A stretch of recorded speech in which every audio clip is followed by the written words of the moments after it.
The Gospel of the Lord. Praise to you, Lord Jesus Christ. Please be seated.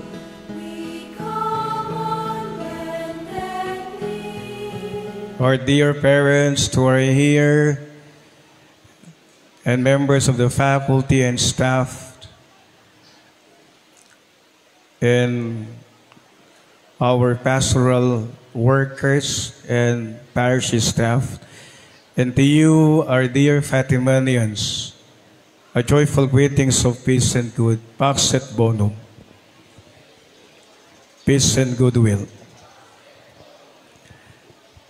We celebrate today the 7th day of our Novena Masses as a preparation of the great celebration of our Fiesta Fatima 2024, themed as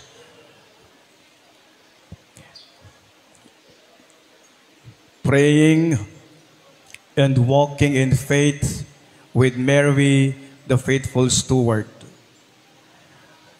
Panagkararag ken panagdalayasat kadwa ni Maria iti napudno nga Katolik. We are inspired by the themes of the synodality and the stewardship.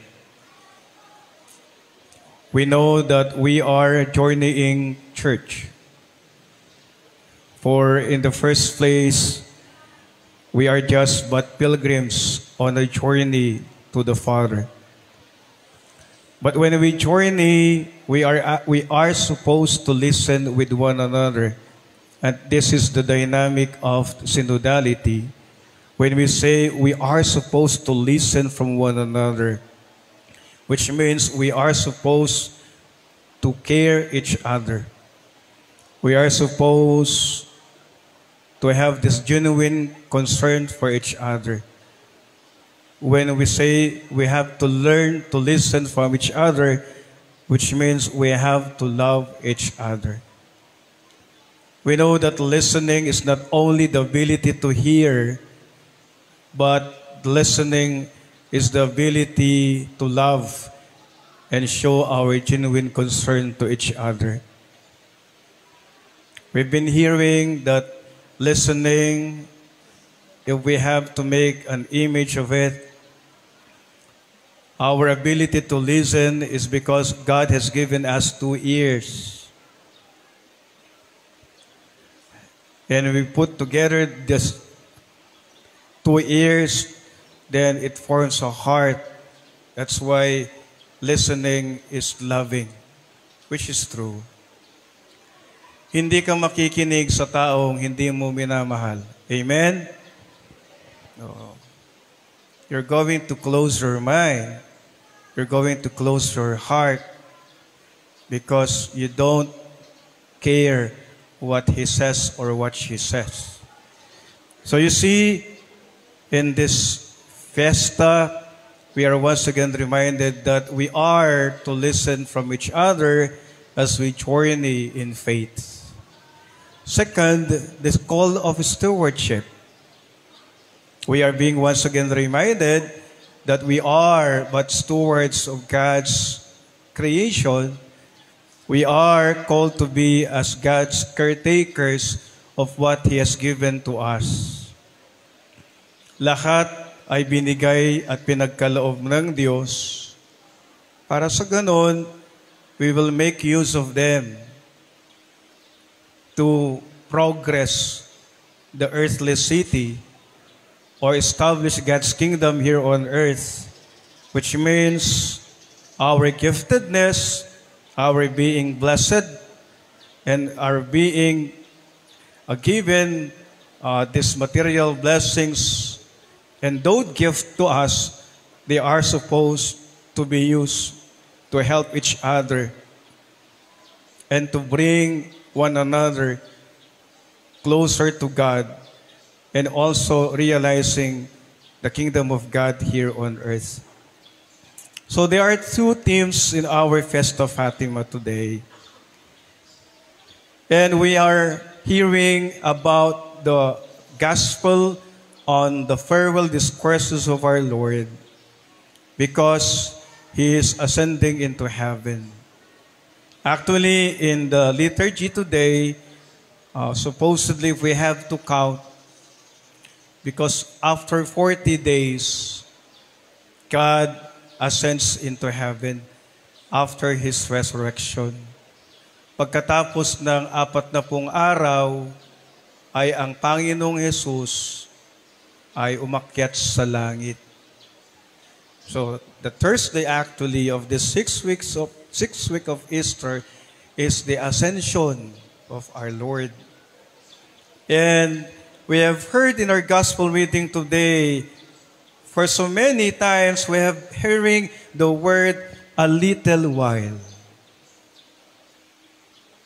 A little while. A little while you will no longer see me. A little while later you will see me. And here the disciples ask, what does it mean when he said a little while? You see, by the very words of Jesus, it will always remind us of the reality of the human condition, that we are but a little while. Our existence is but a little while. Which means, in stewardship mind, we are just but temporary. We are not permanent. Amen? So you see, permanence and dispensability, or we are dispensable, which we are being reminded of today, that even the impermanence of things, what really lasts and what really matters is that our faith in God, our faith in Jesus, and our devotion to the Blessed Mother. My dear Fatimanian students, members of our teaching staff and support staff and the pastoral, we celebrate today the 7th day of our novena in honor of Our Lady of Fatima, in which we are being reminded of the very reason why there is the devotion to Our Lady of Fatima. Every time we come to celebrate her feast day, and every time we come to celebrate the novena masses, we are once again reminded of the very importance of prayer, especially the Holy Rosary prayer. We are being reminded that prayer is so important, so necessary, likened to a breath of life. It's likened to a wind. It's likened to the air, that if there is no air and wind, then we can no longer breathe. Same is true with prayer. When we no longer pray, then our meaningful existence ceases. Para nang walang saysay ang buhay natin kung hindi tayo magdarasal sa Diyos. Remember that prayer is meaningful connection with God. Prayer is that when we pray, we are changed by God. No? Kapag nagdarasal tayo, hindi natin alam, binabago tayo ng Diyos araw-araw. And that we must also be conformed, hopefully, we conform our life to the life of Christ, and also we conform our life to the very example of the Blessed Virgin Mary.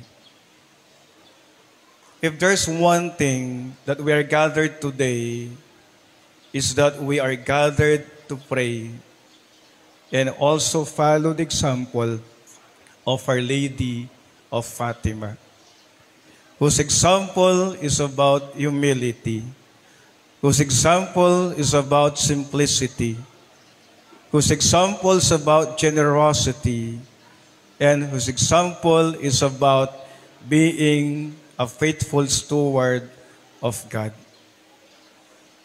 Mary has given us the example to always keep our gaze to God. And also, Mary has given us the example to follow and fulfill and keep the will of God.